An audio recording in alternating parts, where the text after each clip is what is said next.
Bienvenue sur Mingmen, la chaîne où l'on parle de santé en général, de médecine chinoise en particulier, mais pas que.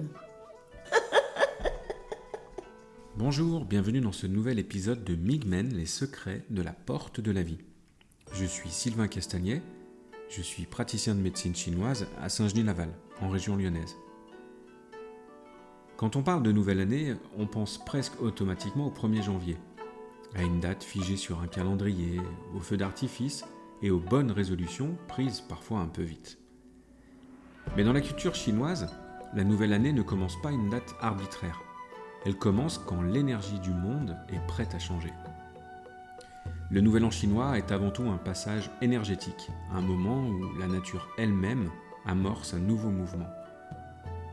Dans cet épisode, je vous propose de comprendre pourquoi le nouvel an chinois ne se célèbre pas le 1er janvier, le lien entre la lune, les saisons et l'énergie du temps, l'astrologie chinoise et le cycle des animaux, les traditions symboliques du nouvel an, et comment tout cela prend une couleur particulière cette année, l'année du cheval de feu. Le calendrier chinois est un calendrier lunisolaire. Cela signifie que les mois suivent les cycles de la lune. L'année reste alignée avec les saisons solaires.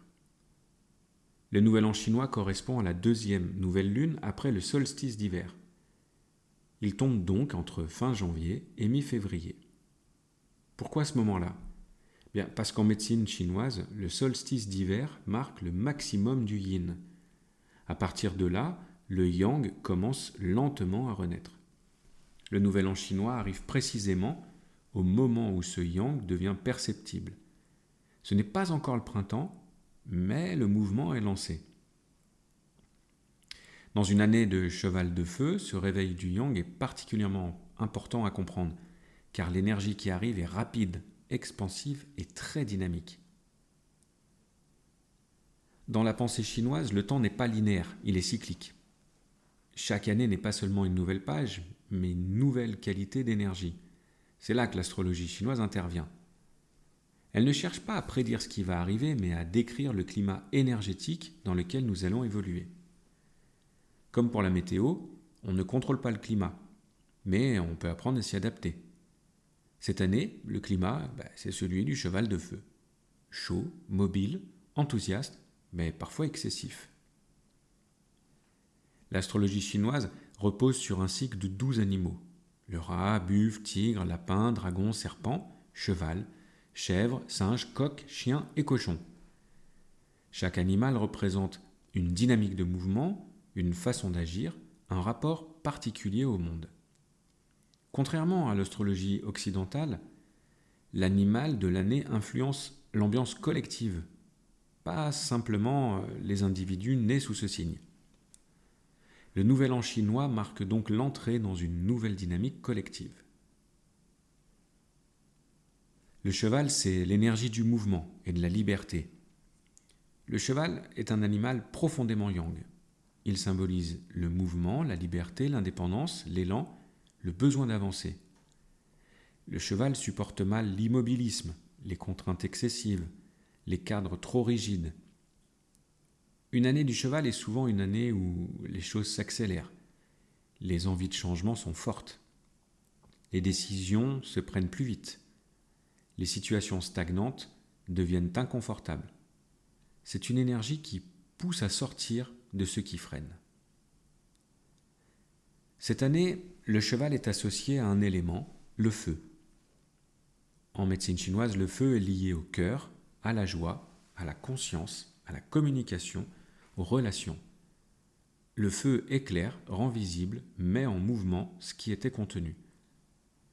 Dans une année de cheval de feu, l'énergie collective favorise l'expansion, la créativité, les projets visibles, le besoin de sens et d'authenticité. Mais attention, un feu trop fort peut aussi agiter le mental, troubler le sommeil, provoquer de la dispersion, épuiser les réserves profondes. Les traditions du Nouvel An chinois prennent encore plus de sens cette année. Pourquoi les pétards ? Traditionnellement, ils servent à faire fuir les énergies stagnantes de l'année passée. Le bruit réveille le yang, chasse l'ancien. Dans une année de cheval de feu, ce rituel symbolise clairement rompre avec l'immobilisme et remettre du mouvement là où l'énergie était bloquée. La couleur rouge, c'est la couleur du feu, de la vie, de la protection. Cette année, le rouge rappelle l'importance de nourrir la joie, de garder le cœur ouvert tout en évitant de se brûler par excès. Nettoyer la maison avant le Nouvel An chinois, ce n'est pas anodin, c'est un acte énergétique.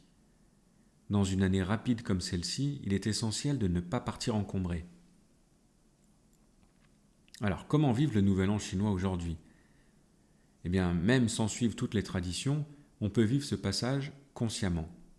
Dans une année du cheval de feu, cela signifie accepter le mouvement, mais rester à l'écoute, poser une direction claire plutôt que multiplier les projets, préserver le sommeil, éviter la surchauffe mentale et alterner action et repos.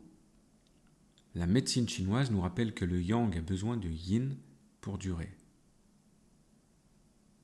Le Nouvel An chinois, ce n'est pas seulement une fête, c'est une lecture du vivant, un rappel que le temps avance par cycle et non par contrainte. L'année du cheval de feu est une année d'élan, de transformation et d'expression. Elle pousse à avancer, à s'affirmer, à se libérer de ce qui entrave. Mais elle demande aussi conscience, mesure et ancrage. Comprendre cette énergie, c'est se donner la possibilité d'avancer avec le courant plutôt que de s'épuiser contre lui. Je vous souhaite une année vivante, alignée et respectueuse de votre rythme. Un immense merci à vous d'avoir pris le temps d'écouter cet épisode. J'espère que vous avez pris autant de plaisir à l'écouter que moi j'en ai eu à le préparer et à l'enregistrer. Si vous le souhaitez, vous pouvez me laisser un commentaire. Et je vous invite également à vous rendre sur mon site internet. Le lien est en description.